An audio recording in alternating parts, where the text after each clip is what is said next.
In an increasingly interconnected world, it is important to take a fresh look at the specificities and the linkages between some key societal aspirations like peace, security, development, and human rights on one side and humanitarian crisis response on the other side.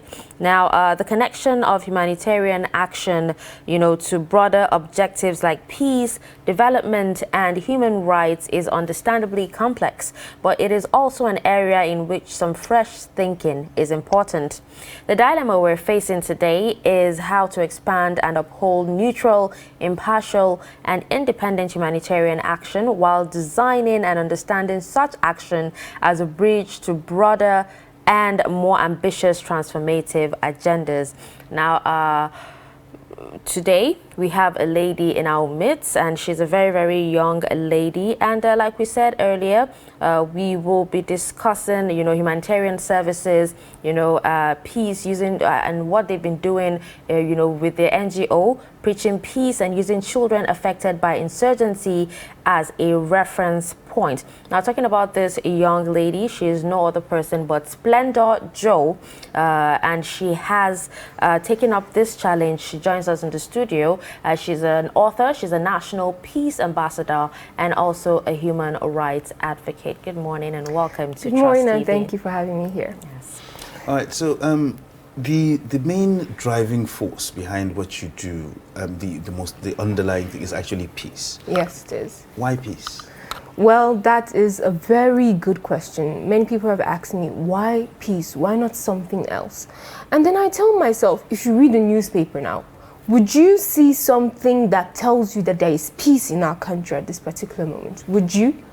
You've heard stories about children being bullied in schools, children being leaving the exam hall because of some ideology that some people have. Now, there is no peace in our society at this particular point. I'll first of all love to start by saying that I started this whole ideology of peace ever since I was 9 years old. I've been campaigning and educating children on the dangers and effects of terrorism. It, of course, is a very big idea for a young child like me. And then throughout my journey from the campaigning, it got me thinking. My sister and I, who is an Honorable Treasure Joe King, we started the Mind Change Project. What's the Mind Change Project? The Mind Change Project is all about reforming and changing the minds of how we Nigerians think about ourselves, think about the nation, and think about other people as a whole. We always hear this thing is a Niger thing, and I'm like, does that mean that we are not organized? Does that mean that there is no peace in that we cannot be orderly at some point in our lives? Now, my sister and I have this notion that for a person to be properly reformed, then the reformation must start from the mind. How does it start from the mind? When you have the mindset of peace, that I know I have peace. Just take, for example, I say I want to become a lawyer. Ever since I was growing up, I say I want to become a lawyer. I keep telling myself I'm going to become a lawyer. When other people come and tell me, okay, why don't you become a journalist? Why don't you become a medical doctor? I'll tell them, no, I don't want those courses. I don't want those professions. Why? Because I have in me the fact that I want to become a lawyer, and I know that I'll become a lawyer. That is what the whole mindset of peace is all about.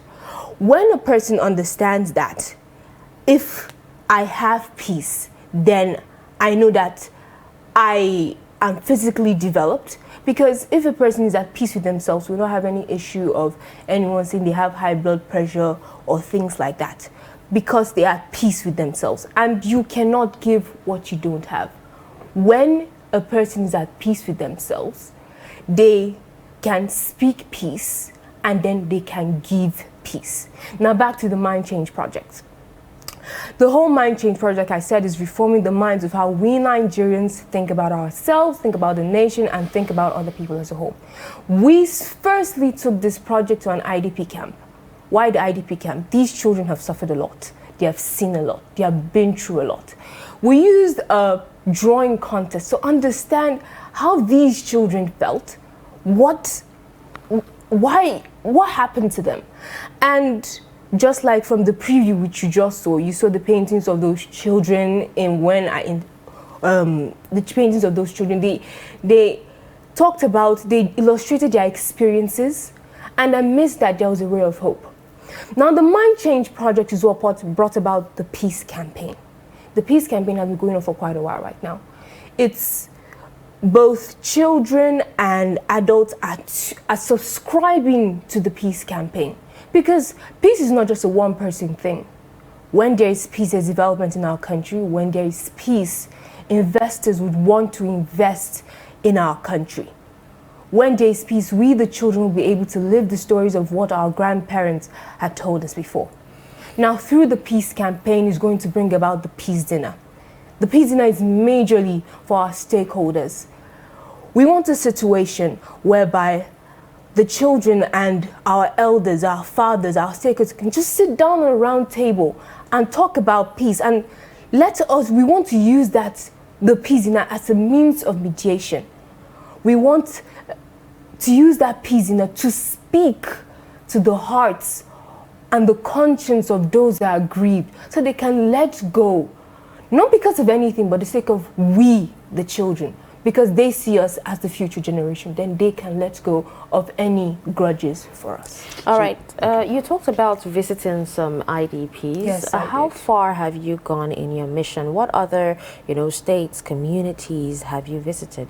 Well, I have visited the Kuchingaro IDP camp, and I've also visited other IDP camps, especially when I was 9 years old till at this particular stage, which I'm 16. And I have visited these IDP camps. It came to a point that I even celebrated my 12th birthday with them. Now, I visit them to make them feel loved, to make them understand that you're not alone in this world, that I can support you and I want to be a support to you. We have a foundation which is called the Splendor Child Empowerment Foundation. The Splendor Child Empowerment Foundation is all about providing the basic rights of the children. What are the children's basic rights? The right to education, which is very vital, because education is the most powerful weapon we can use to change the world. That's a very important quote.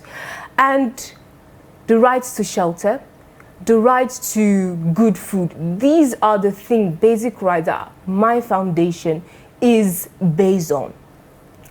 However, we are not getting as much support as expected, but I do believe that there are good Nigerians out there that would want to support this project that we are doing and would want to support our foundation.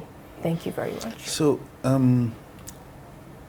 your shirt actually says Nigeria Children Call for Peace. Yes, so that means children are the driving force behind this. So, what inspires your belief that children can actually succeed in calling for peace where the grown-ups or adults have failed?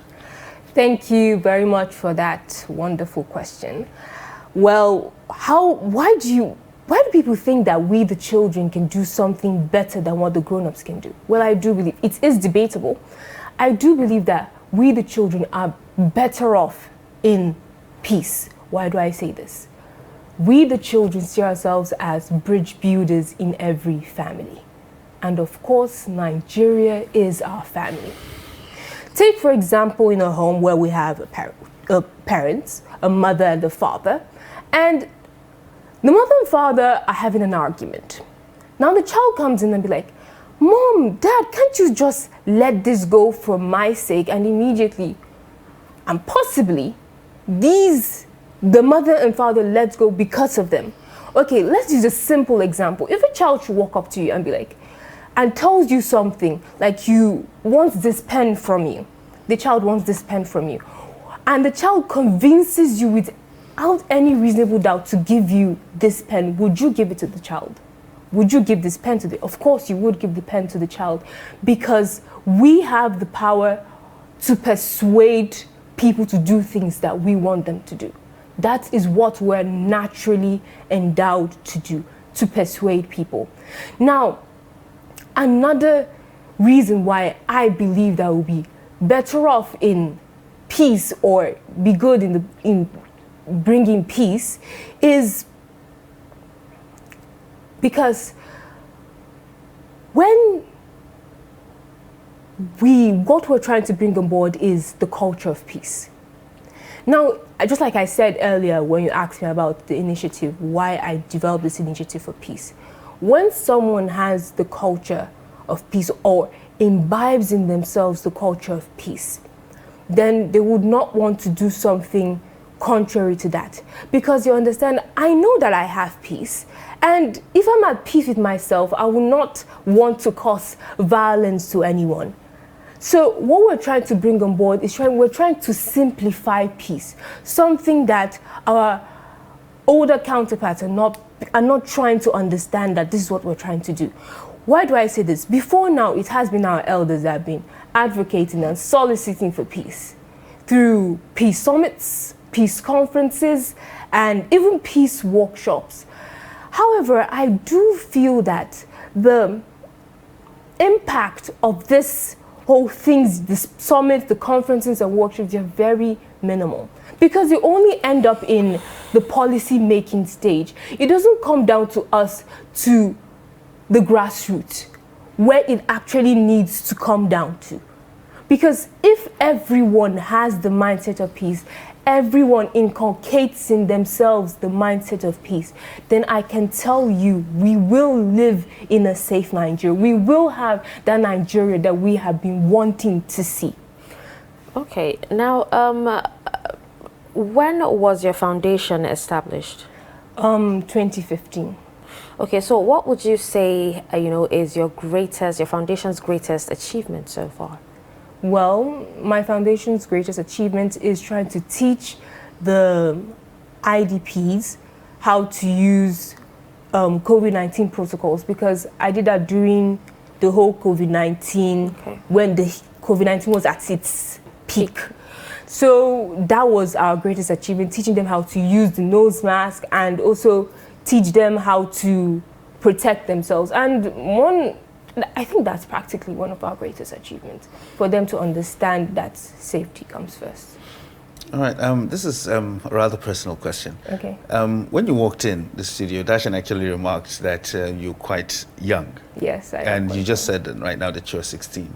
And from the video that we actually saw, you've gone to a lot of places, interacted with a lot of people, even overseas. Yes.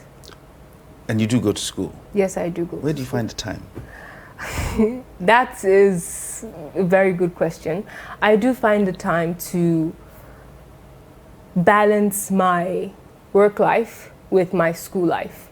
It's not really, how do I balance it? I balance it, for example, if I'm supposed to have an exam today, then and I'm supposed to have a program today. Okay, sorry, let me make this simpler. How do I balance my work life and my school life together? Well, it's quite difficult. It is difficult because education is very vital and is very important for me. And I need to be educated to understand the project which I am doing. Now, there are some times that I can be called out from schools, from my school, and be like, okay, you have a program today. But I know that education is important. What my mind tells me is that, okay, probably I might have missed classes that day. I go back to school and tell my classmates, okay, please, can I borrow some of your notes? Can I copy them? And when I've copied it, I go back home and I read it, because I know that my school life is also important. It's just about wisdom. Well, no matter whatever you should, I just need to understand education is very vital in this project which I'm doing. Is your school suffering? From like is your school, like your education, is it suffering from everything? It's not suffering from anything. Okay, now can you describe some of the problems that you have encountered in the course of visiting these IDPs and preaching peace and all that, and how you were able to resolve them? Well, there's no journey that doesn't have its own challenges. There's no journey that doesn't have its own problems. of course, I have been to the IDP camps. When it comes to food, most especially, those children rush at you as though they had just seen the ghost. I want that food. Okay, these are some of the little challenges I might have, just trying to make them to organize themselves, trying to make them to understand what I'm doing, because most of them cannot speak English and I cannot speak their language either. So what we do is we use an interpreter to pass the message to them. So that road is quite bumpy, but we have passed through it. Okay, so where do you see yourself in future, like the foundation especially? Well, I see my foundation in its own school. I see my foundation owning its own hospital. I see my foundation giving awards to children who have done something notable in their country. Because I do want to see progress in this country, and I want to see that the children also are enveloped into the progress. That's what I see my foundation doing. All right, so generally now, usually when these issues of insecurity, when we're talking about this issue of insecurity and whatnot, we focus on the numbers. Yes. So numbers of people killed, so number of attacks happened, but we don't look at the aftermath. What happens to who are left behind, which are these children that we're actually talking about right now. So basically, what do you think we can do for these children as it is? First of all, of course, we do not really consider the aftermath of what this insecurity has done to these children. What I think the first way we can help these children who are seeing themselves in this insecurity is by creating an environment of peace. Because if we do create an environment of peace, these children who have suffered insecurity, their past might disappear just because they're living in a safe environment. And all the years of troubles will be wiped off from their face because they're living in a peaceful environment. And when they're living in this peaceful environment, it does help to provide their basic rights, which is the first basic right of every human being, the right to life. I mean, if there is peace, would you want to carry gun and kill anybody? Of course not. You would not want to do that. Another way we can also help them is by providing them their other rights, like the right to education, the right to good health care, and the right to good food, the right to shelter. These are some of the things that we can help them. And if you cannot do it on your own, you can join our foundation, the Splendid Child Empowerment Foundation. And we are very good. This is where our work comes in. This is where our area, this is what we specialize in, helping these children. All right, I think that should be it. Or if do you have on a final note, okay. On a final note, I really don't like any interviews like this, but I think for this topic, it's actually it's appropriate. Generally now, what general advice will you give Nigerians regarding peace? Well, my general advice is that you must have the mindset of peace. If you have the mindset of peace, you will be able to give peace. And when you can give peace, we will see development. I keep hammering on this. You will see development. And where there's the mindset of peace, you won't have any health issues. You will not have any reason to, you understand what I'm trying to say. There will be development and everything. Now, another advice I would love to give people is that they should learn to tolerate themselves. I mean, if you have twins now, these twins cannot think alike because they are not, even though they might be alike, their minds are different. They need to understand that two children do not have the same ideologies, and understand this fact. And if they understand this fact, then we will be able to resolve any problems that arise in our way. And I would also love it if they can go on any of their social media handles and just write, I stand for peace, using the hashtag Nigerian children call for peace. Place it on any of their social media handles.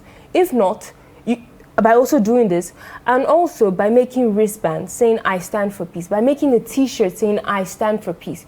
Just continue to profess peace and you will see peace. Thank you. So we change the mindset and then we can be able to change the situation. Yes. All right. Well, that's the message from Splendor Joe King, who is actually a peace advocate, human rights advocate, and of course an author as well. So thank you very much for coming on the show. Thank you very much. And we look forward to having you sometime soon. Thank you. Thank you.